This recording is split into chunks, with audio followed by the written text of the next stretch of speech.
Hello everyone, welcome to my channel Psycho Study. I am Nishu Rawal and in this channel you will get the informative and comprehensive videos of psychology honor courses of IGNOU and I hope that you will like the content. So before jumping to the video, don't forget to subscribe to my channel and hit the bell icon. Hello everyone, welcome back to my channel. तो इस video में BPCC 103 की unit 10 creativity के last part को cover करेंगे.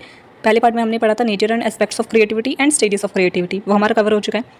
फिर हमने पढ़ा था approaches to creativity and correlates of approaches to creativity second video में. फिर हमने जो वीडियो का थर्ड पार्ट था, इस यूनिट का थर्ड जो पार्ट था, उसमें हमने पढ़ा था correlates of creativity and assessments of creativity कि कौन कौन से असेसमेंट्स होती हैं जिनके थ्रू हम क्रिएटिविटी को असेस कर सकते हैं. आज की हम इस वीडियो में पढ़ेंगे जो लास्ट टॉपिक है इस यूनिट का, वेज टू एनहांस क्रिएटिविटी कि कौन से ऐसे टेक्निक्स होती है, कौन से ऐसे वेज होते हैं जिनके थ्रू हम लोग क्रिएटिविटी को एनहांस कर सकते हैं किसी इंडिविजुअल में या किसी चाइल्ड में. तो बिना देर लगे स्टार्ट करते हैं. तो वेज टू एनहांस क्रिएटिविटी, कौन से ऐसे वेज होते हैं जिनके थ्रू हम क्रिएटिविटी को एनहांस कर सकते हैं.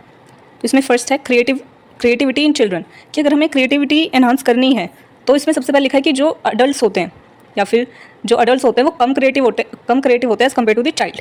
कि जो बच्चे हैं, जो चिल्ड्रन हैं, वो ज़्यादा क्रिएटिव होते हैं, उनमें ज़्यादा इमेजिनेशन होती है.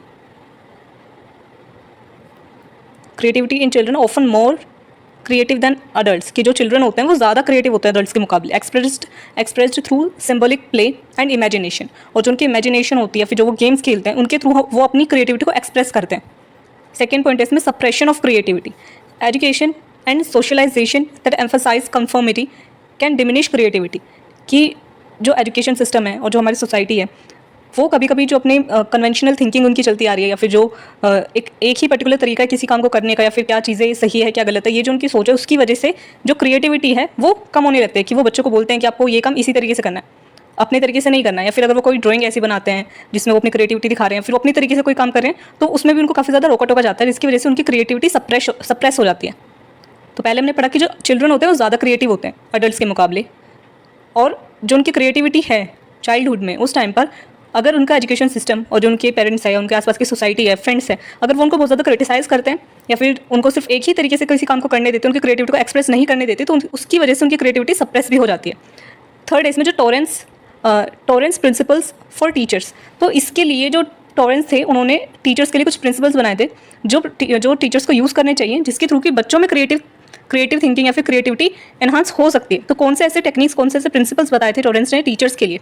फर्स्ट है इसमें रिस्पेक्ट अनयूजुअल क्वेश्चंस, कि जब स्कूल में या फिर कहीं पर भी जो टीचर से अगर स्टूडेंट क्वेश्चन पूछते हैं, कुछ ऐसे अनयूजुअल क्वेश्चन जो आउट ऑफ सिलेबस हो या फिर टॉपिक से बाहर के हो, या फिर कुछ भी वो अनयूजुअल क्वेश्चन पूछते हैं, तो उस चीज़ की रिस्पेक्ट करनी चाहिए. उनको रोकना टोकना नहीं चाहिए कि आप ऐसे सवाल ही नहीं पूछ सकते, उनको पूछने देना चाहिए और उनके क्वेश्चन की रिस्पेक्ट करनी चाहिए. सेकेंड है वैल्यू इमेजिनेटिव आइडियाज़, कि अगर वो कुछ इमेजिनेटिव आइडियाज़ जो अनयूजुअल हो या फिर ऐसा लगता हो कि ये तो हो ही नहीं सकता, लेकिन आपको नहीं पता कि फ्यूचर में क्या चीज़ आ जाए, ठीक है, तो उनकी जो इमेजिनेशन है उसकी वैल्यू करनी चाहिए, उनके क्वेश्चंस की रिस्पेक्ट करनी चाहिए अनयूजुअल क्वेश्चंस की, और उनके जो इमेजिनेटिव आइडियाज़ हैं उसकी भी वैल्यू करनी चाहिए. Show students there ideas have value, और जो स्टूडेंट्स हैं उनको ये चीज़ फील करवानी चाहिए कि जो वो आइडियाज़ बता रहे हैं उनकी वैल्यू होगी. उनको बोलना चाहिए कि आप अपने और आइडियाज़ को एक्सप्रेस करो, बताओ, ताकि वो और ज़्यादा सोचें और आइडियाज़ को सोचें और बताएं, एक्सप्रेस करें. उनको लगे कि हाँ भाई हम जो आइडियाज़ देंगे उसकी वैल्यू होगी, एटलीस्ट कोई सुनेगा, तो ये उनको फील करवाना चाहिए. नेक्स्ट है अलाउ प्रैक्टिस विदाउट इवैल्यूएशन. जो टीचर्स हैं उन्हें स्टूडेंट्स को बोलना चाहिए या फिर ऐसा फील करवाना चाहिए कि वो कुछ भी काम कर रहे हैं उसके ऊपर उनको जज नहीं करा जाएगा कि इन्होंने बहुत गलत करा है. अगर टीचर ने बोला है कि तुमको कोई पर्टिकुलर पेंटिंग बनानी है, या फिर तुम्हें कोई ऐसे लिखना है, या फिर तुम्हें कुछ भी थ्योरी लिखनी है, या फिर अपनी कोई इमेजिनेशन लिखनी है, या फिर तुम क्या बनना चाहते हो फ्यूचर में उसके बारे में तुम्हें कुछ लिखना है या बताना है, तो वहाँ पर क्या है कि उनको ये फील करवाना चाहिए कि उनको कोई जज नहीं करेगा, और वो बिना किसी जजमेंट के डर के वो अपने थॉट्स को एक्सप्रेस करें, बिना किसी इवैल्यूएशन के डर के, बिना किसी जजमेंट के डर के. नेक्स्ट है connect evaluation with causes and consequences. अब जब जो स्टूडेंट्स हैं वो अपने फ्यूचर के बारे में बताएंगे, या फिर जो भी उन्होंने काम करा है, या फिर कुछ भी ऐसी चीज़ इनोवेट करी है, कुछ भी न्यू, तो उसके बेसिस पर हमें उनको चलो एक्सप्रेस उन्होंने कर दिया. अब ये तो नहीं ना कि कुछ भी वो ऐसा आइडिया दे देंगे जो प्रैक्टिकल है ही नहीं. जब हमने क्रिएटिविटी के बारे में पढ़ा था, तो क्रिएटिविटी हम किसे बोलते हैं, जो ओरिजिनल हो, नोवल हो, साथ में यूजफुल हो. तो हमें ये चीज़ भी ध्यान रखनी है कि उनको सही ट्रैक पर भी लेकर के जाना है. जो प्रैक्टिकल थिंकिंग हो सकते हैं वो वैसे करें. तो अगर वो कोई चीज़ इवैल्यूएट करते हैं, या फिर उन्होंने कोई थॉट अपना दिया है, या फिर कोई ऐसी नई चीज़ इनोवेट करने की वो सोच रहे हैं, उन्होंने कोई अपना आइडिया दिया है, तो हम उसके क्या कॉजेज हो सकते हैं, क्या उसके कंसिक्वेंसेज हो सकते हैं, इस चीज़ को भी कनेक्ट करिए. वो भी उनसे पूछें कि क्या अच्छा ये तुम्हारा थॉट है कि तुम फ्यूचर में ऐसा कुछ बनना चाहते हो, लेकिन ऐसा बन के होगा क्या, तुम क्या करोगे, या फिर तुम ऐसी कोई चीज़ इनोवेट करना चाहते हो, कुछ नया बनाना चाहते हो, तो उससे लोगों को क्या फ़ायदा होगा, इसके तो नुकसान भी हो सकते हैं. तो ये चीज़ भी उनको समझानी है.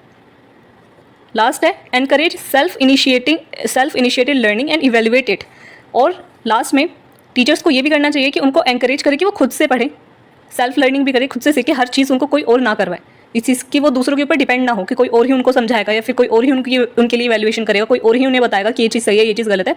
वो खुद से भी लर्निंग करने की सोचें, सेल्फ इनिशिएटेड हो लर्निंग को लेकर के और इवेल्युएट करने को लेकर कि अच्छा मैंने ये काम करा है तो मैंने ये सही करा है नहीं करा, ये चीज़ वो खुद से सोचें। ऐसे इस चीज़ के लिए उनको एनकरेज करना चाहिए, उनसे इस तरह के क्वेश्चंस पूछने चाहिए। तो ये थे टॉरेंस ने कुछ प्रिंसिपल्स बताए थे टीचर्स के लिए, ताकि वो स्टूडेंट से इस तरीके से इंटरेक्ट करें, प्रिंसिपल्स का यूज़ करें और ताकि स्टूडेंट्स में जो क्रिएटिविटी है वो बनी रहे। तो हमने पढ़ा वेज टू एनहांस क्रिएटिविटी में कि जो चिल्ड्रन होते हैं वो ज़्यादा क्रिएटिव होते हैं यूजुअली, और जो सोसाइटी होती है, जो एजुकेशन सिस्टम है, वो कभी कभी क्या करता है कि क्रिएटिविटी को सप्रेस कर देता है, जो बच्चों के अंदर क्रिएटिविटी उसे सप्रेस कर देता है। तो टॉरेंस ने कुछ प्रिंसिपल्स बताए थे टीचर्स के लिए, जो टीचर्स को यूज़ करने चाहिए ताकि जो स्टूडेंट्स हैं उनमें क्रिएटिविटी बनी रहे और क्रिएटिविटी एनहांस हो। और टोटल 6 उन्होंने प्रिंसिपल्स बताए हैं। अगर एग्जाम में क्वेश्चन आता है, वो डिपेंड करता है कि कितने मार्क्स का क्वेश्चन। अगर 10 मार्क का पूरा क्वेश्चन आ रहा है तो आपको ये सारा लिखना पड़ेगा कि बच्चे ज़्यादा क्रिएटिव होते हैं, उनकी क्रिएटिविटी सप्रेस हो जाती है। ये 6 प्रिंसिपल्स दिए थे टॉरेंस ने, ये सब आपको बताना पड़ेगा। और उसके बाद जो है स्पेशली आपको कुछ टेक्निक्स बतानी पड़ेगी जो हम आगे पढ़ेंगे। लेकिन अगर 5 मार्क में आता है तो सिर्फ आपको बात की जो हम आगे टेक्निक्स पढ़ेंगे सिर्फ वो बतानी है। अब नेक्स्ट हमारा पॉइंट है क्रिएटिवजेनिक सोसाइटी फैक्टर्स। क्रिएटिवजेनिक सोसाइटी फैक्टर्स में क्या है कि कौन से ऐसे फैक्टर्स हैं जो किसी सोसाइटी को क्रिएटिवजेनिक बनाते हैं, यानी कि रचनात्मक हम किसी सोसाइटी को कह सकते हैं। तो किन फैक्टर्स पे कह सकते हैं, कौन से ऐसे फैक्टर्स हो सकते हैं? तो यहाँ पे बहुत सारे फैक्टर्स हमें बताए गए हैं। जैसे में फर्स्ट है cultural means available to all without discrimination, कि कोई एक ऐसी सोसाइटी है जिसमें सारे ही जो मीन्स है, यानी कि सारी जो रिसोर्सेज हैं वो सभी को अवेलेबल होने चाहिए बिना किसी डिस्क्रिमिनेशन के। कि जो पब्लिक लाइब्रेरीज हो गई, ठीक है, एजुकेशनल रिसोर्सेज हो गई, वो हर किसी को फ्रीली एक्सेस होने चाहिए बिना किसी डिस्क्रिमिनेशन के कि ये लड़का है या लड़की है या फिर तो इसको ये चीज़ रिसोर्सेज नहीं अवेलेबल हो सकते क्योंकि ये पर्टिकुलर कास्ट या रिलीजन से बिलोंग करता है, फिर इसका कलर ऐसा है, तो ऐसे को डिस्क्रिमिनेशन वहाँ पर नहीं होनी चाहिए। और सारी जो रिसोर्सेज कल्चरल मीन्स है, ठीक है, पब्लिक लाइब्रेरीज हो गई, एजुकेशनल सिस्टम्स, जो एजुकेशनल रिसोर्सेज हो गए, वो सबको बराबर अवेलेबल होने चाहिए। नेक्स्ट है openness to cultural stimuli. Openness to cultural stimuli means कि जैसे हमारी कंट्री है, इसमें कितने सारे कल्चर्स हैं जो एक साथ रहते हैं, तो ऐसे इवेंट्स होने चाहिए जितने भी कल्चरल स्टिमुलाइज हैं, ठीक है, वो हर किसी को अवेलेबल होने चाहिए और सब लोग उसका मज़ा उठा सकते हैं। कि सब लोग जो है फेस्टिवल्स में जाएंगे, कोई भी फेस्टिवल चाहे उनके रिलीजन का है या फिर नहीं है, उसके भी वो रिसोर्सेज जो है खरीद सकते हैं, परचेज कर सकते हैं, उसको एंजॉय कर सकते हैं, उस रिलीजन के जो उस फेस्टिवल को या इवेंट को या फिर उस कल्चर में जो रिसोर्सेज यूज़ करे जाते हैं वो रिसोर्सेज वो भी यूज़ कर सकते हैं, दूसरे कल्चर के लोग भी यूज़ कर सकते हैं, दूसरे रिलीजन के लोग भी यूज़ कर सकते हैं। तो ये ओपननेस होनी चाहिए कि हम दूसरे कल्चर को भी एक्सप्लोर करें, ये ओपननेस अवेलेबल होनी चाहिए वहाँ पर। थर्ड है emphasises on becoming not just being, कि जैसे यहाँ पर एग्जांपल है कि जैसे एजुकेशन सिस्टम है तो वो हमें फोकस करे, जो एजुकेशन सिस्टम है वो इस तरीके से हमें पढ़ाए या फिर इस चीज़ पे फोकस करे कि हम लाइफ लॉन्ग लर्निंग कैसे कर सकते हैं, खुद की पर्सनल ग्रोथ कैसे कर सकते हैं, हम जो अपनी लाइफ में आने वाली प्रॉब्लम्स है उसको कैसे सॉल्व करेंगे, जो प्रैक्टिकल थिंकिंग है उस चीज़ पर फोकस करें, ना कि सिर्फ ग्रेड्स पर या फिर कितने स्कोर्स हमारे आ रहे हैं, फिर किसी की कितनी जो है परसेंटेज आ रही है, फिर किसी के पास कितनी डिग्री है, वैसे वो उसका कुछ यूज़ नहीं कर रहा। तो इस चीज़ पे ना फोकस करें कि अभी हमारे पास क्या है या फिर हमें क्या करना है, हमें फ्यूचर में जो चीज़ें होने वाली हैं या फिर फ्यूचर में जो हमें प्रॉब्लम या हर इंसान की लाइफ में जो प्रॉब्लम्स होती है उससे कैसे डील कर सकते हैं, लाइफ लॉन्ग लर्निंग कैसे कर सकते हैं, अपनी पर्सनल ग्रोथ कैसे कर सकते हैं, खुद को इंप्रूव कैसे कर सकते हैं। एम्फसाइज ऑन बिकमिंग, इस चीज़ पे फोकस करें, ना कि अभी हमें जो है ग्रेड्स या फिर जो टेम्प्रेरी चीज़ें इन चीज़ों पे फोकस ना करें। फोर्थ है free access to cultural media for all. वही चीज़ जो टॉपिक पहले था वही थोड़ा सा दोबारा से बाद में है कि जो कल्चरल मीडिया है, ठीक है, वो फ्रीली एक्सेस हो हर किसी को। पहले था कि वो सबके पास उसके लिए उधर कोई डिस्क्रिमिनेशन नहीं होनी चाहिए, लेकिन यहाँ पर है कि वो सबको अवेलेबल होना चाहिए, एटलीस्ट होना तो चाहिए। कि जैसे जो म्यूजियम्स हो गई, ठीक है, गवर्नमेंट म्यूजियम्स हो गई, जिसमें बहुत सारे जो पुरानी टाइम की चीज़ें होती है वो रखी रहती हैं, हर तरीके के म्यूजियम्स होते हैं, तो वो म्यूजियम्स अवेलेबल होने चाहिए जिसमें सब लोग फ्रीली एक्सेस कर सकते हैं, कभी ना कभी फ्रीली एक्सेस कर सकते हैं। बेशक चार्जेस हो, बट कोई एक टाइम ऐसा होना चाहिए जहाँ पे हर किसी के लिए वो एक्सेस, हर कोई उधर एक्सेस कर सके, चाहे वो किसी भी कास्ट का हो, रिलीजन का हो, कितना ही अमीर हो, कितना ही गरीब हो, सब एक्सेस कर सके, सबको एक्सेस मिले, वहाँ पर फ्रीली एक्सेस हो। कुछ गार्डन्स ऐसे होते हैं जिसमें बहुत सारे डिफरेंट फ्लावर्स होते हैं जो कुछ साल में एक बार खिलते हैं, तो वहाँ पर भी एक्सेस मिलना चाहिए उस पर्टिकुलर टाइम फेज पे। तो ये चीज़ें क्रिएटिवजेनिक बनाती है किसी सोसाइटी को। फिफ्थ पॉइंट है फ्रीडम और मॉडरेट डिस्क्रिमिनेशन आफ्टर ऑपरेशन। इस पॉइंट में है कि मान लो कोई एक सोसाइटी ऐसी है जहाँ पर किसी एक पर्टिकुलर रिलीजन को या फिर किसी एक पर्टिकुलर कास्ट को या जेंडर को कोई इक्वालिटी नहीं मिलती है, तो वहाँ पर वो उस चीज़ के लिए कोई आंदोलन कर सकते हैं, ठीक है, वो उस चीज़ के लिए आवाज़ उठा सकते हैं और उसके बाद उन्हें फ्रीडम मिली हो। जैसे पहले के टाइम पे औरतों को वोट देने का अधिकार नहीं था, बट फिर उन्होंने या फिर और भी बहुत सारी जॉब्स थी जो वो नहीं कर सकती थी, और भी बहुत सारी चीज़ें थी, तो उसके लिए उन्होंने आंदोलन उठाया और फिर उसके बाद में उन्हें जो है फ्रीडम मिली है। तो फ्रीडम या फिर मॉडरेट डिस्क्रिमिनेशन, कि पहले से कम डिस्क्रिमिनेशन उनके साथ हुआ आफ्टर ऑपरेशन, तो उन्हें वो ऑपरेशन की जो है इजाज़त होनी चाहिए कि वो ऐसा कर सकती है। कोई भी इंसान कर सकता है, ये चीज़ की फ्रीडम उनके पास होनी चाहिए। और अगर किसी ऑपरेशन के बाद भी एक क्रिएटिवजेनिक सोसाइटी वो होगी जो देखेगी समझेगी कि हाँ, इन लोगों को हमारी इस नियम से, इस कानून से प्रॉब्लम है, इनके साथ गलत हो रहा है, तो उस चीज़ को वो समझे और एक्शन लेने का भी उनको हक हो, अपने लिए आवाज़ उठाने का हक होना चाहिए, ताकि लोगों को समझ में आए, जो लोग डिस्क्रिमिनेट कर रहे हैं उन लोगों को समझ में आए कि हाँ, इधर गलत हो रहा है और वो उधर एक्शन ले और उनको वो फ्रीडम दे। इसके बाद नेक्स्ट पॉइंट है exposure to contrasting cultural stimuli, कि जो दूसरे कल्चर हैं, जो हमसे दूसरा कल्चर है, वहाँ पर भी उनको एक्सेस मिले। स्कूल्स में ऐसे प्रोग्राम्स होने चाहिए कि स्कूल्स में या फिर कॉलेजेस में ऐसे प्रोग्राम्स होने चाहिए या फिर ऐसी स्कॉलरशिप होनी चाहिए कि वो दूसरी कंट्रीज़ में जाकर के पढ़ सकते हैं, दूसरे कल्चर को एक्सपीरियंस कर सकते हैं। ये उनके पास फ्रीडम होनी चाहिए और एक्सपोजर करने का हक भी होना चाहिए कि हमारी कंट्री से कोई दूसरी कंट्री में भी पढ़ने जा सकता है और कोई दूसरी कंट्री से हमारी कंट्री में भी पढ़ने आ सकता है। तो ये कंट्रास्टिंग जो कल्चर है, हमसे दूसरा कल्चर है, उसका भी एक्सपोजर हम ले सकें, ये चीज़ होनी चाहिए। नेक्स्ट है टॉलरेंस फॉर डाइवर्जेंट व्यूज़। वही चीज़ की अगर कोई एक डिफरेंट व्यू रखता है, कोई एक हमसे अलग व्यू रखता है, कोई ऐसी बात है या कोई ऐसा लॉ है जो पहले तक नहीं माना जाता था, पहले लगता कि नहीं ये गलत है, बट वो एक डिफरेंट व्यू था, तो उस चीज़ को वो टॉलरेट कर सके। नेक्स्ट है इंटरेक्शन ऑफ सिग्निफिकेंट पर्सन्स में कि कोई मेंटोरशिप प्रोग्राम होना चाहिए, जैसे स्कूल्स में या कॉलेजेस में कुछ ऐसे लोगों को बुलाएं जैसे कि हम लोग साइकोलॉजी पढ़ रहे हैं, ठीक है, तो अगर हम इग्नू से ना पढ़ करके या फिर किसी और कॉलेज से पढ़ रहे होते, रेगुलर से पढ़ रहे होते, तो उसमें कुछ ऐसे साइकोलॉजिस्ट जो क्लिनिकल साइकोलॉजिस्ट हैं या फिर साइकेट्रिस्ट हैं या फिर काउंसलर्स हैं, उन लोगों से हमको मेंटोरशिप मिल सके। ये चीज़ें होनी चाहिए, ऐसे प्रोग्राम्स होने चाहिए जिसमें कि कुछ जो सक्सेसफुल लोग हैं उनसे हम इंटरेक्ट कर सकें, ताकि हमें भी बहुत कुछ सीखने का मौका मिले, उनके बारे में जानने का मौका मिले, उन्होंने अपनी लाइफ में कैसे ये चीज़ें अचीव करी हैं, सक्सेस कैसे अचीव करी, ये चीज़ को हमें जानने का मौका मिले। तो ऐसी इंटरेक्शन होनी चाहिए एक क्रिएटिवजेनिक सोसाइटी में। लास्ट है इसमें promotion of incentives and awards, की स्कॉलरशिप मिलनी चाहिए, अवार्ड्स मिलने चाहिए, रिकॉग्निशन मिलनी चाहिए, और भी बहुत सारी चीज़ें ऐसे अवार्ड्स और रिवॉर्ड्स, बेसिकली इंसेंटिव्स मिलने चाहिए जिससे कि लोग और ज़्यादा मोटिवेटेड हों अपने काम को करने के लिए। मान लो एक साइंटिस्ट है, उसने 10-15 साल अपने लगा दिए किसी एक चीज़ को इन्वेंट करने के लिए, और उसकी इन्वेंशन के बाद ना तो उसे कोई रिकॉग्निशन मिली, ठीक है, लोग उसे जानते नहीं है, और उसे कोई पैसा भी नहीं मिला कोई बहुत अच्छा खासा, उसने 15 साल अपनी लाइफ के लगा दी किसी के इन्वेंशन में और उसके बाद उसे कुछ नहीं मिला, तो कोई भी इस काम को दोबारा नहीं करेगा।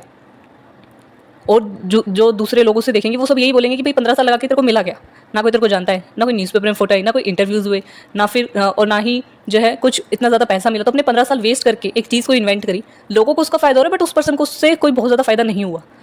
तो अगर उसे हम इंसेंटिव्स दे रहे हैं, उसके काम का उसको अवार्ड, रिवॉर्ड, रिकग्निशन, ये सब चीज़ें मिल रही है, तो दूसरे लोग भी देख करके जो है खुश होंगे और चाहेंगे कि हम भी इस काम को करें, वो भी क्रिएटिव हों, और वो पर्सन भी खुश हो जाएगा कि मैं आगे और भी ज़्यादा कुछ अच्छा करूँ। तो प्रमोशंस मिलना ज़रूरी है, इंसेंटिव्स, अवार्ड्स, रिवॉर्ड्स, रिकग्निशन, ये सारी चीज़ें भी हमें उन्हें देनी चाहिए, इसका भी एक्सेस होना चाहिए। तो ये सारे कुछ ऐसे फैक्टर्स थे जिससे कि एक सोसाइटी जो है क्रिएटिवजेनिक हो सकती है या फिर जो क्रिएटिविटी को इन्हांस कर सकती है लोगों में, दूसरे इंडिविजुअल्स में। तो अब तक हमने पढ़ा कि जो क्रिएटिविटी होती है वो बच्चों में ज़्यादा होती है एडल्ट्स के मुकाबले, लेकिन उनकी जो क्रिएटिविटी होती है उसको मार दिया जाता है या फिर उसको सप्रेस कर दिया जाता है क्योंकि हमारा एजुकेशन सिस्टम या फिर सोसाइटी इस तरीके की होती है कि जो उनकी क्रिएटिविटी को कम कर देती है। अपने ही यूजुअल जो थॉट्स उनके होते हैं या फिर जो कन्वेंशनल थिंकिंग या फिर वेज होते हैं किसी काम को करने के, वो उन्हीं को करवाते रहते हैं उनसे, तो इसकी वजह से उनकी क्रिएटिविटी सप्रेस हो जाती है। फिर जो टॉरेंस है उन्होंने कुछ प्रिंसिपल्स बताए, कुछ 6 ऐसे प्रिंसिपल बताए टीचर्स के लिए जो स्टूडेंट्स पे अप्लाई कर सकते हैं, जिनके थ्रू स्टूडेंट्स जो है ज़्यादा क्रिएटिव हो सकते हैं या फिर जो उनकी क्रिएटिविटी वो सप्रेस नहीं होगी एटलीस्ट। फिर हमने पढ़ा है क्रिएटिवजेनिक सोसाइटी के कुछ फैक्टर्स, टोटल 9 हमने फैक्टर्स पढ़े जिसके थ्रू हम कह सकते हैं कि कोई सोसाइटी क्रिएटिवजेनिक है, या फिर किसी सोसाइटी को अगर क्रिएटिवजेनिक बनना है कि उसकी वहाँ के जो लोग हैं या फिर जितने भी ग्रुप्स उस सोसाइटी में, जितने भी कम्युनिटीज़ है, वो सब क्रिएटिव हो, क्रिएटिविटी उनके अंदर हो, तो उनको ये सारे फैक्टर्स अपनी सोसाइटी में रखने होंगे। अब हम पढ़ेंगे कि कौन से ऐसे बैरियर्स आते हैं क्रिएटिविटी में जिसके थ्रू जो लोगों की क्रिएटिविटी, कोई भी क्रिएटिव नहीं हो पाता है, फिर किसी में क्रिएटिविटी बहुत कम होती है, फिर वो अपनी क्रिएटिविटी को एक्सप्रेस नहीं कर पाते। तो कौन से ऐसे बैरियर्स है? पहला है फियर ऑफ फेलियर और मेकिंग मिस्टेक्स, कि लोगों को डर लगता है कि वो हार जाएंगे या फिर उनसे कोई ऐसी बड़ी गलती हो जाएगी, तो इस चीज़ का फियर होता है और ये फियर उन्हें रोक लेता है, ये फियर उनके लिए बैरियर बन जाता है। सेकंड है rigidity of thinking and lack of drive, कि वो एक ही तरीके से सोचना चाहते हैं कि ये काम इसी तरीके से हो सकता है, वो कोई न्यू यूजुअल आइडिया नहीं उनके दिमाग में आता, या फिर वो रिजिड हो जाते हैं कि नहीं हमारी जो सोच है वही ठीक है, इसके अलावा और कोई सोच ठीक हो ही नहीं सकती। तो ये रिजिडिटी की वजह से जो है उनकी क्रिएटिविटी में बैरियर बनती है, ये रिजिडिटी उनकी क्रिएटिविटी में बैरियर बनती है। सेकेंड है लैक ऑफ ड्राइव, कि उनके अंदर कोई ड्राइव ही नहीं, कि वो चाहते ही नहीं है, वो उनको कोई मूवमेंट मिलती ही नहीं है, कि उनकी सारी चीज़ें,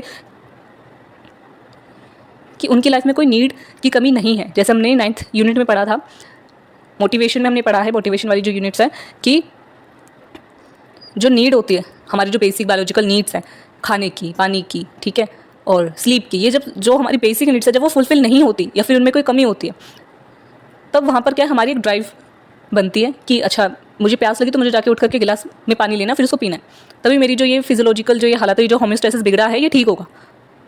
तो उनकी वो नीड फुलफिल रहती है हमेशा, उनके पास खाने को सब कुछ है, पहनने को सब कुछ है, सारी चीज़ें, तो उनके पास नीड उनकी सारी फुलफिल है, तो उनको कोई ड्राइव ही नहीं होती। जब ड्राइव ही नहीं होती तो वो कुछ काम करने की सोचते ही नहीं है, नया काम करने की नहीं सोचते। तो ये भी एक रीज़न है कि कोई क्रिएटिव नहीं हो पाता।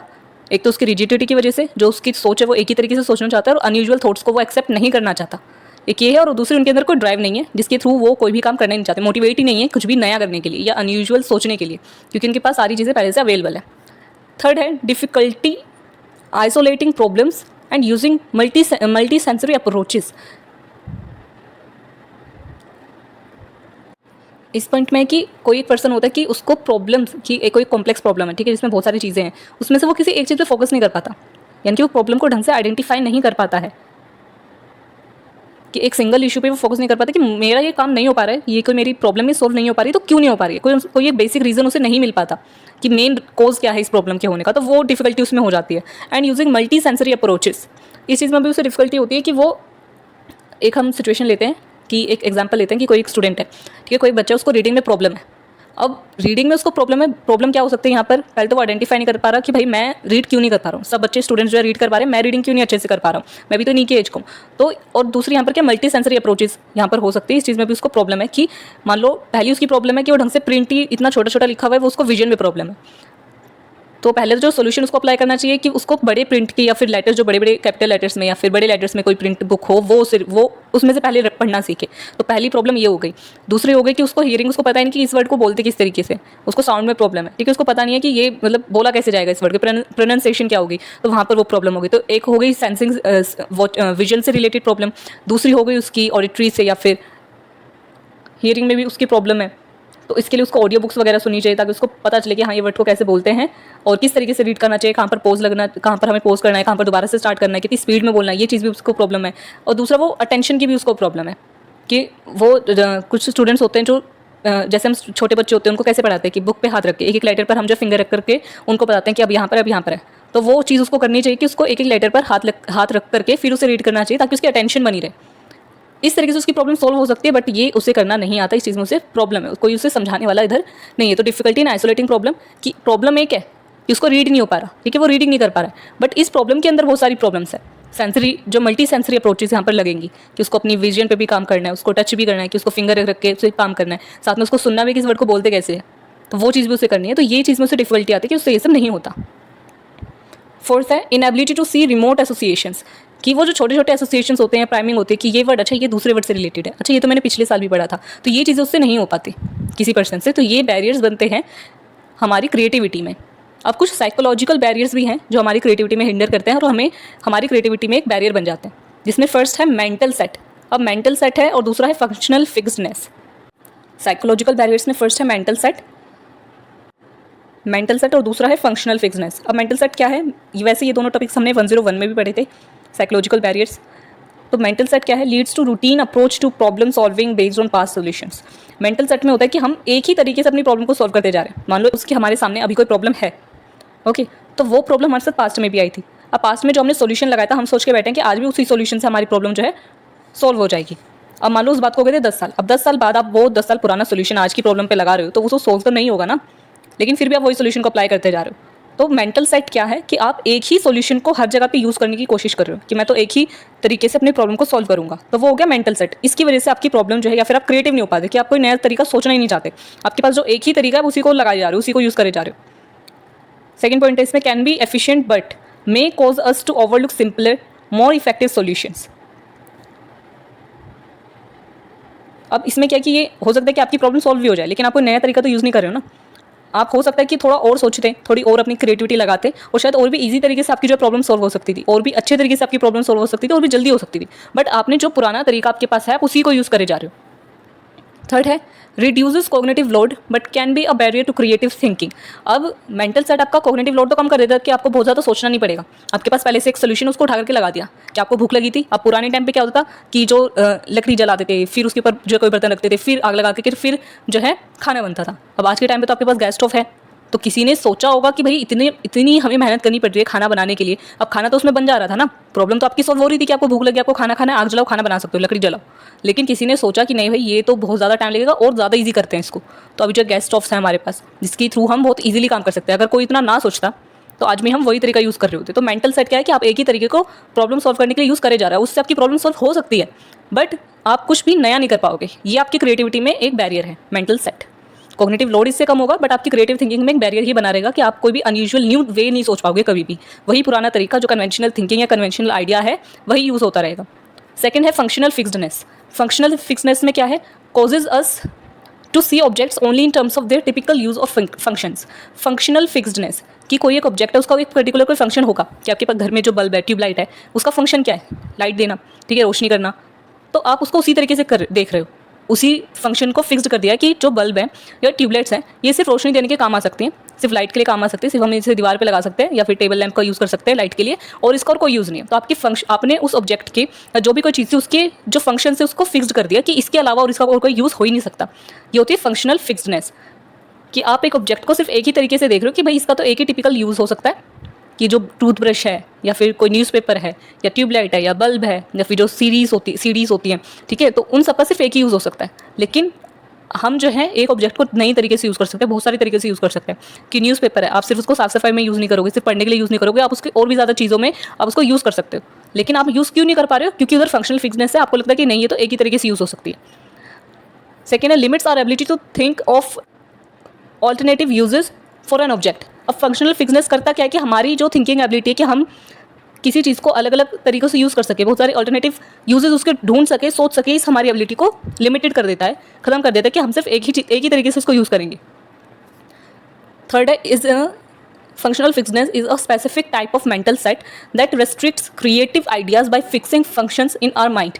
तो ये एक तरीके का मेंटल सेट है, बट इसमें क्या होता है कि सिर्फ हमारी जो क्रिएटिव आइडियाज़ है उसमें रेस्ट्रिक्शन पैदा कर देता है, हिंडर करता है। क्या हमें हिंडर करता है कि हमारे दिमाग में कोई एक ऑब्जेक्ट है उसका सिर्फ एक ही फंक्शन रहेगा, या जो उसका टिपिकल यूज़ हम करते हैं कि पेन का हम यूज़ करेंगे सिर्फ लिखने के लिए और उसका कोई यूज़ नहीं हो सकता। ये हमारी सोच है कि फंक्शनल फिक्सनेस, हम उसका और दूसरे तरीके से भी यूज़ कर सकते हैं। तो हमारी जो बैरियर्स आते हैं क्रिएटिव थिंकिंग में वो है मेंटल सेट, फंक्शनल फिक्सनेस, और ऊपर हमने पहले हमने चारों और पॉइंट्स पढ़े थे। तो ये कुछ बैरियर्स होते हैं हमारी क्रिएटिविटी में।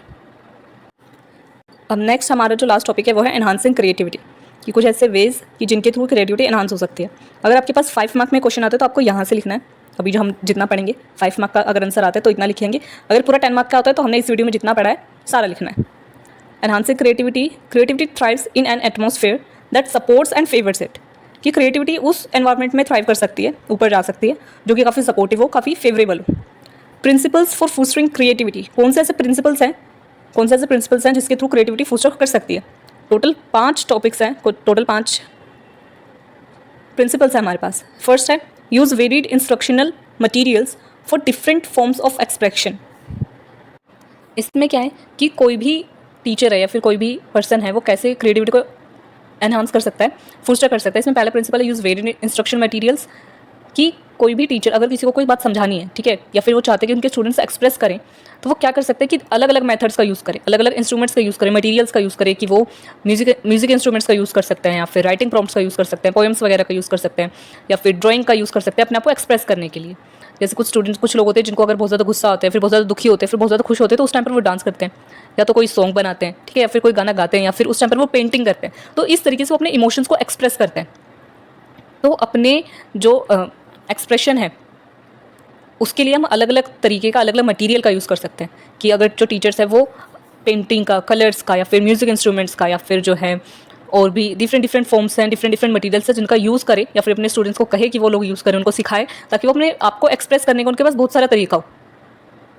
तो ये हो गया फर्स्ट पॉइंट। सेकंड है develop a positive attitude towards creative achievements, कि जब स्टूडेंट्स ने कुछ नया बनाया है, ठीक है, किसी भी पर्सन ने, किसी बच्चे ने, या फिर किसी भी ह्यूमन ने, किसी भी इंडिविजुअल ने कोई नई चीज़ बनाई है, तो हम उसको अप्रिशिएट करें, उसको एटलीस्ट देखिए ध्यान से। कि कई बार क्या होता है, स्टूडेंट्स जो हैं, कोई बच्चे होते हैं, उन्होंने कोई अच्छी सी ड्राइंग बनाई है, या फिर कुछ स्कूल में उन्हें कोई अवार्ड मिला है, वो अपने घर जाके पेरेंट्स को दिखाते हैं, वो उन पर ध्यान नहीं देते कि हाँ ठीक है जीत लिया तुमने, अवार्ड मिल गया, अच्छी ड्राइंग बनाएंगे, बैठ जाओ। तो वो इतना ज़्यादा उनको अप्रिशिएशन नहीं मिल पाता वहाँ पे, जो वो चाहते हैं कि हाँ हमको वैल्यू मिले, हमने जो काम करा है लोग उसको अच्छे से देखें, वो चीज़ उन्हें नहीं मिलती। तो उधर वैल्यू दे, उनको अप्रिसिएशन दे, साथ में पॉजिटिव एटीट्यूड हो उधर, उनको लेकर के कि अगर उन्होंने बहुत अच्छा नहीं भी करा है, कुछ बहुत सुंदर ड्राइंग नहीं बनाई है या फिर उनके हिसाब से बहुत ठीक ठाक बनाई है, तो भी उधर पॉजिटिव एटीट्यूड उनको दिखाएं कि हाँ उन्होंने बहुत अच्छा करा है, और वो और ज़्यादा उसको अप्रिशिएट करें और ज़्यादा उस बिहेवियर को, उनका बिहेवियर रीइंफोर्स हो।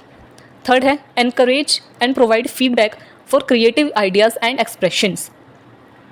वही पॉइंट जो हमने पहले पढ़ा उसी से थोड़ा मिलता जुलता पॉइंट है कि यहाँ पर भी जो क्रिएटिव आइडिया है या फिर कोई एक्सप्रेशन है, ठीक है, किसी बच्चे ने कोई बिहेवियर ऐसा करा है, फिर कोई भी काम ऐसा करा है न्यू अनयूजुअल हो जो या फिर कुछ भी क्रिएटिव हो, तो उस चीज़ को उनको एनकरेज करे, पॉजिटिव फीडबैक दे उनको और कंस्ट्रक्टिव फीडबैक दे, ताकि वो और ज़्यादा उस चीज़ को उससे जो है प्रभावित हो, इन्फ्लुएंस हो और दोबारा से बार बार उस बिहेवियर उनका रीइंफोर्स होता रहे।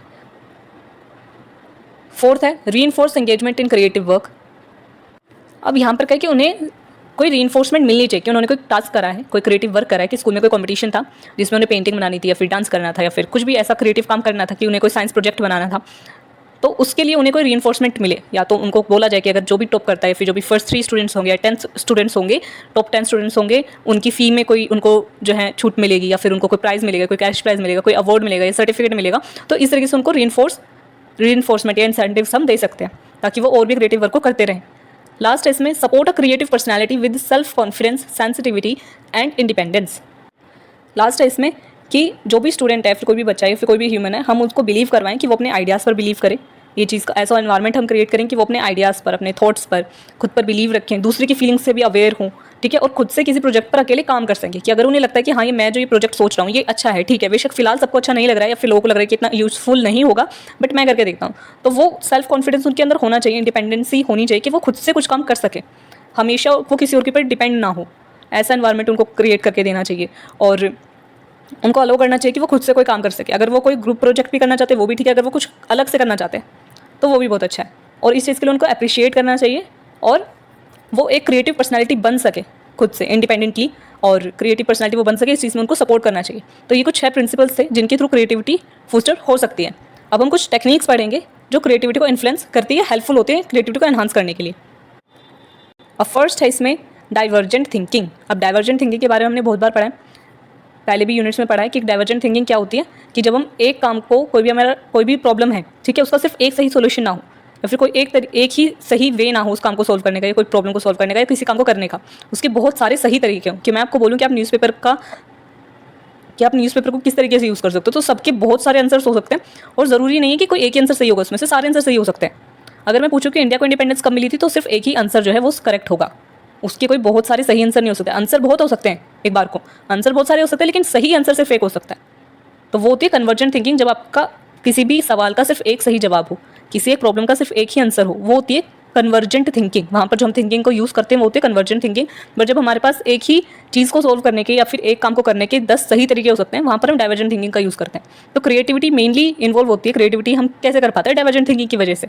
इसमें पहला तरीका क्या है, तो पहली टेक्निक है हमारी डाइवर्जेंट थिंकिंग होनी चाहिए हमारे पास। डाइवर्जेंट थिंकिंग का हम यूज़ करें क्रिएटिविटी के लिए।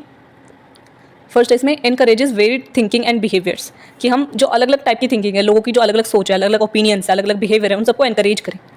पहला ये है। सेकेंड है generates multiple ideas to boost creativity, कि अगर हमें दिख रहा है कि हाँ ये प्रॉब्लम मेरी इस तरीके से सॉल्व हो सकती है, लेकिन हम वो छोड़ करके कुछ और नए आइडियाज़ क्रिएट करें, खुद से मल्टीपल आइडियाज़ क्रिएट करें ताकि हमारी क्रिएटिविटी बूस्ट होती रहे।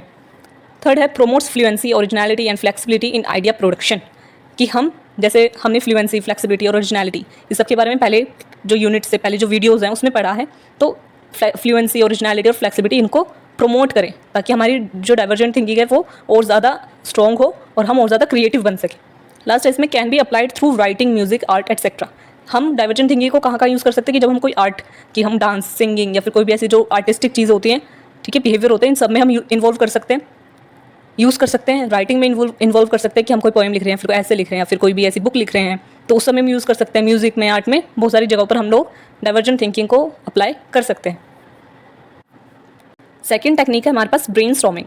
अब ब्रेनस्टॉर्मिंग में क्या होता है कि बहुत सारे जने होते हैं, 4-5 जने होते हैं, वो किसी एक टॉपिक के ऊपर डिस्कस कर रहे होते हैं और उसमें बहुत सारे अलग अलग आइडियाज़ लोगों के मिलते हैं। तो वहाँ पर अगर मैं बैठी हूँ, ठीक है, हम 4 जने बैठे हैं, तो मेरा एक अलग ओपिनियन होगा उस टॉपिक को लेकर के, मैं एक अलग तरीके से किसी प्रॉब्लम को सॉल्व कर सकती हूँ, मेरा एक अलग आइडिया होगा, किसी दूसरे पर्सन का अलग आइडिया होगा। जब मैं उसका आइडिया सुनूंगी तो फिर मुझे पता चलेगा कि अच्छा हाँ ये प्रॉब्लम इस दूसरे तरीके से भी सॉल्व हो सकते हैं, एक अलग पर्सपेक्टिव हमें मिलेगा। तो ब्रेनस्टॉर्मिंग में क्या होता है, group of technique to foster creative ideas, कि बहुत सारे लोग बैठे होते हैं, बहुत सारे जने होते हैं, वो अलग अलग टेक्निक जो है बता रहे होते हैं, अलग अलग क्रिएटिव आइडियाज़ अपने दे रहे होते हैं, तो वहाँ पर वो होती है ब्रेनस्टॉर्मिंग।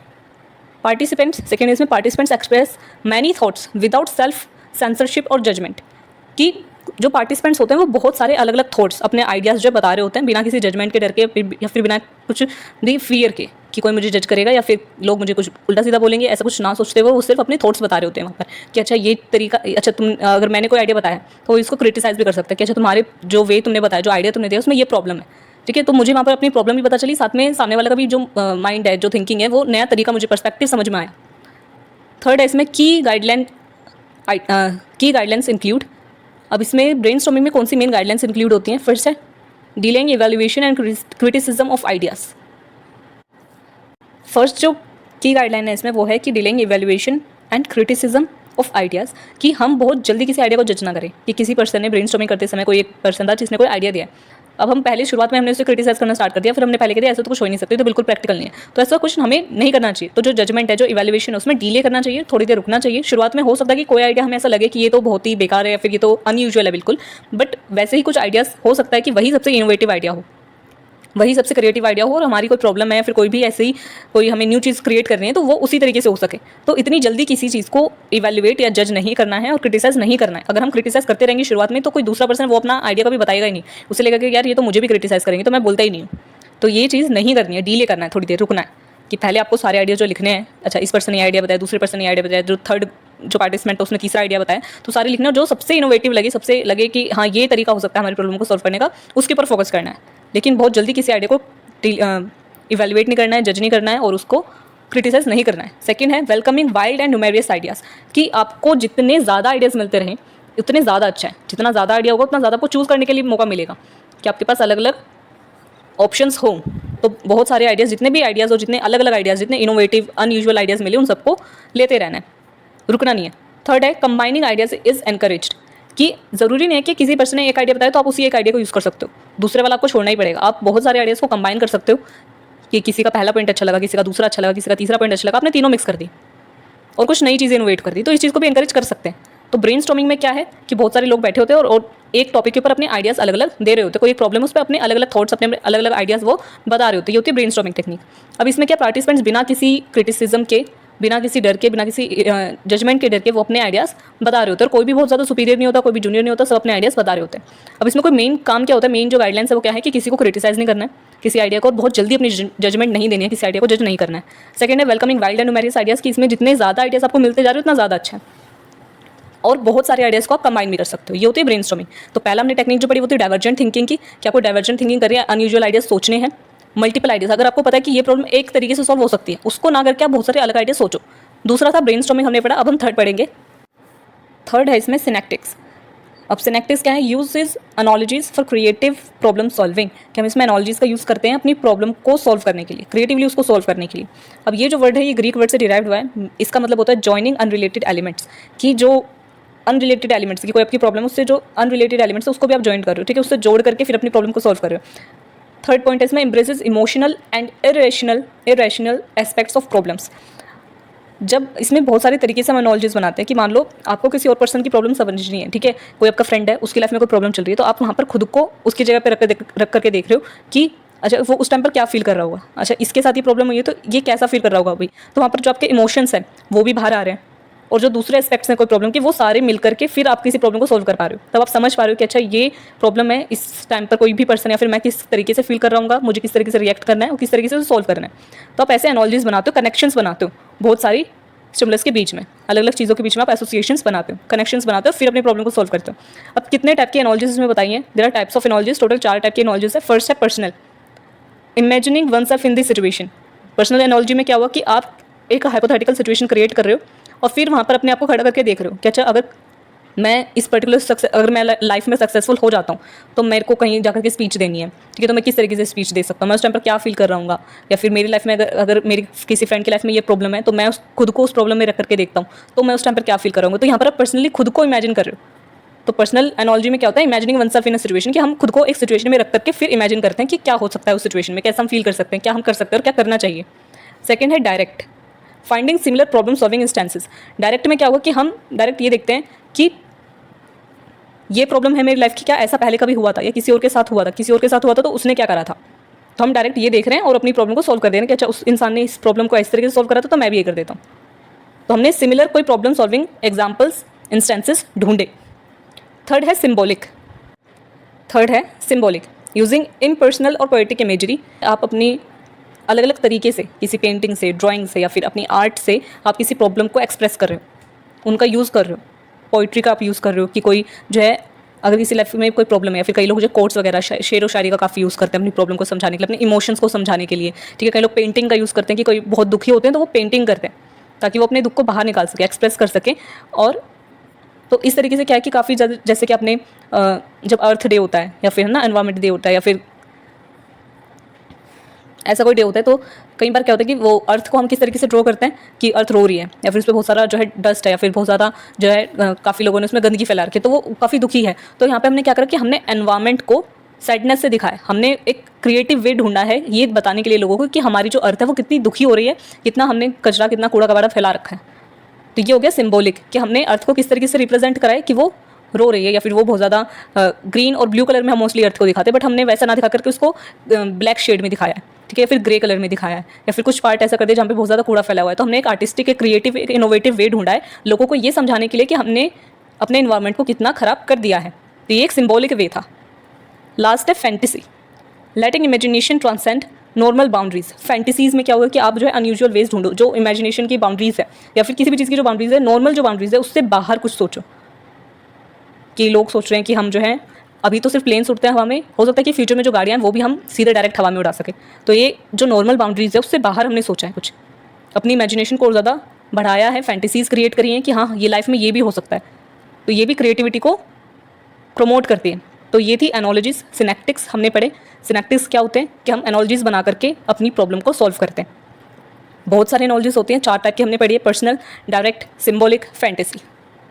अब चलते हैं अपने लास्ट टॉपिक है हमारा 6 head technique, Edward de Bono's 6 thinking heads method.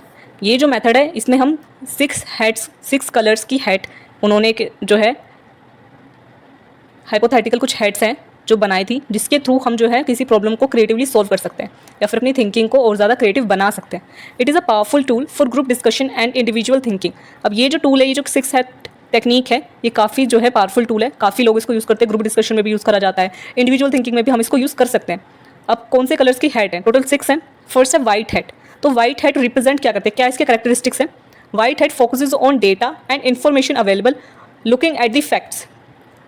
मान लो कि 6 जनों का ग्रुप है, तो एक को हमने दिया वाइट हेड, तो वो सिर्फ और सिर्फ फोकस करेगा सिर्फ इन्फॉर्मेशन पे कि कितनी इन्फॉर्मेशन उसके पास है, सिर्फ फैक्ट्स पे फोकस करेगा, ना कोई फैंटेसीज, ना कोई इमेजिनेशन, नहीं, सिर्फ वो फैक्ट्स पे फोकस करेगा कि क्या चीज़ पर्टिकुलर हो सकती है, क्या नहीं हो सकती। सेकंड है रेड हेड। रेड हेड क्या, किस चीज़ को रिप्रेजेंट करती है? हमारे emotions, feelings, allowing the expression of fears, likes, dislikes, loves and hates without explanation और जस्टिफिकेशन। तो जो रेड हेड है वो हमें मदद करेगी खुद के भी इमोशंस को समझने के लिए, साथ में सामने वाले के इमोशंस को भी समझने के लिए। अगर कोई ऐसी सिचुएशन है जिसमें हमें किसी के इमोशन समझने हैं, तो वहाँ पर हम व्हाइट हेड का यूज़ नहीं करेंगे, ब्लैक हेड का यूज़ नहीं करेंगे, वहाँ पर हम रेड हेड से सोचेंगे कि हाँ यहाँ पर मुझे सिर्फ इमोशंस को समझना है, अपनी फीलिंग्स, सामने वाले की फीलिंग्स, फियर, लव, हेट, सारा कुछ। तो वहाँ पर रेड हेड से हम एक्सप्रेस करते हैं, उसका यूज़ करते हैं। थर्ड है ब्लैक हेड। अब ब्लैक हेड क्या रिप्रेजेंट करती है? Encourages critical judgement, looking for why something might not work और द रिस्क इन्वॉल्व। अब जो है ब्लैक हेड रिप्रेजेंट करती है क्रिटिसिज्म, एक तरीके से कि वो जजमेंट करेगी, वो इवेल्युएट करेगी, अच्छा इसने आइडिया दिया, इसमें ये कमी है, तो वो ब्लैक हेड काम करेगी क्रिटिसिज्म करने का, क्रिटिसाइज करने का और इवेल्युएशन करने का और जजमेंट्स करने का कि ये कम हो सकता है, इसमें क्या कमी है, हमें आइडिया यूज़ नहीं करना चाहिए, क्यों नहीं करना चाहिए। तो ये सारे जो आइडियाज़ होंगे ये ब्लैक हेड वाला लेगा। ठीक है, एक हमने ग्रुप बना रखा 6 जनों का, एक पे वाइट हेड, एक पे रेड, एक पे ब्लैक, एक पे येलो, एक पे ग्रीन और एक पे ब्लू, और सब लोग उन हेड्स के जो कैरेक्टरिस्टिक्स हैं उसी तरीके से बातें कर रहे हैं, उसी तरीके से अपने उनका बिहेवियर है, उसी तरीके से वो थिंकिंग कर रहे हैं, ताकि एक जो क्रिएटिव आइडिया वो जनरेट हो सके। पहली हमने पढ़ी वाइट हेड, दूसरी थी रेड हेड, तीसरी ब्लैक हेड, अब है फोर्थ येलो हेड। अब येलो हेड क्या सिंबलाइज करती है? Symbolizes brightness and optimism, exploring the positive and benefits. अब जो ब्लैक हेड जो है जो नेगेटिव साइड्स देख रही है, इवैल्यूएशन कर रही है, जजमेंट कर रही है, क्रिटिसिज्म है उसमें, तो येलो हेड क्या कर रही है? वो ऑप्टिमिज्म दे रही है, ब्राइटनेस दे रही है, क्या बेनिफिट्स हो सकते हैं, क्या पॉजिटिविटी कितनी हम एक्सप्लोर कर सकते हैं, उस सब पे फोकस कर रही है, सिर्फ पॉजिटिविटी पर। फिफ्थ है green head. Green head represents creativity. Green head खुद ही क्रिएटिविटी को रिप्रेजेंट कर रही है, where one can express new ideas and alternatives. जहाँ पर एक पर्सन होगा वो और ज़्यादा यूनिक, अनयूजुअल आइडियाज़ पे फोकस करेगा, वो एक्सप्रेस ही ऐसे आइडियाज़ करेगा जो सबने नहीं दिए, अब तक कुछ अलग देगा, वो वहाँ पर हो गया हमारी ग्रीन हेड। ब्लू हेड है लास्ट, सिक्स है blue head, use to manage the thinking process. Blue head manage करती है जो भी हमारे थिंकिंग प्रोसेसेस होते हैं वो सब, ensuring that 6 heads guidelines are followed and to summarise और कंक्लूड। अब जो ब्लू हेड है वो एक तरीके से मैनेजर वाला काम कर रही है कि वो जितने भी बाकी सब हेड्स ने जो भी काम करा है वो सबको मैनेज करे, सारी जो 6 हेड्स हैं वो सबने जो भी गाइडलाइंस दी है वो सब फॉलो हो, समराइज हो। लास्ट का जो कंक्लूजन का काम है कि एंड में हमें करना क्या है, क्या क्या बातें हुई हैं पूरी डिस्कशन में, वो सारा काम करेगी ब्लू हेड। तो हमें कोई ग्रुप डिस्कशन में भी हम इसका यूज़ कर सकते हैं कि हमने सबको बता दिया कि भाई तुम्हें व्हाइट हेड वाले कैरेक्टरिस्टिक पे फोकस करना है, कि तुम सिर्फ जो है कितनी इन्फॉर्मेशन अवेलेबल है, कितना डाटा अवेलेबल है, कितने फैक्ट्स पे तुम्हें फोकस करना है। एक के पास रेड हेड है जो इमोशंस के ऊपर फोकस करेगा, ब्लैक हेड जो क्रिटिसाइज करेगी, पूरे आइडिया को जज करेगी कि इसमें क्या कमी है, क्या अच्छा है, ये सारी चीज़ें। येलो हेड जो है सिर्फ ऑप्टिमिस्टिक रहेगी, क्या बेनिफिट्स हो सकते हैं, इस आइडिया में भी कुछ बेनिफिट है, क्या हमें फ़ायदा हो सकता है, ऑप्टिमिस्टिक रखेगी सबको, वो हो गई येलो हेड। जो फिफ्थ हेड है ग्रीन हेड, वो क्रिएटिविटी को, जितने ज़्यादा अनयूजुअल न्यू यूनिक आइडियाज़ हो सकते हैं उतने ज़्यादा यूनिक आइडियाज़ को बाहर लेकर के आएगी और कितने ऑल्टरनेटिव्स हो सकते हैं उसको जनरेट करेगी। लास्ट जो ब्लू हेड है वो सबके आइडियाज़ को, जिसने जो जो बातें बोली हैं सबको याद रखेगी, नोट डाउन करेगी, और जो है लास्ट में कंक्लूजन और समराइजेशन का काम भी ब्लू हेड वाले का है। तो ये ग्रुप डिस्कशन में भी हो सकता है और इंडिविजुअल थिंकिंग में भी हो सकता है कि हम सिचुएशन को देखें और अभी हमें कौन सी हेड की ज़रूरत है इस पर्टिकुलर सिचुएशन में, वो हेड को देखें। या फिर अगर हमें नहीं समझ में आता कि कौन सी हेड की जरूरत है तो हम बारी बारी सब हेड्स को लगा करके हाइपोथेटिकली इमेजिन करें कि अभी मुझे सिर्फ व्हाइट हेड के अकॉर्डिंग देखना है, तो व्हाइट हेड के क्या कैरेक्टरिस्टिक्स हैं कि वो सिर्फ फैक्ट्स पे फोकस करेगी, तो मैं सिर्फ फैक्ट्स पे फोकस करता हूँ।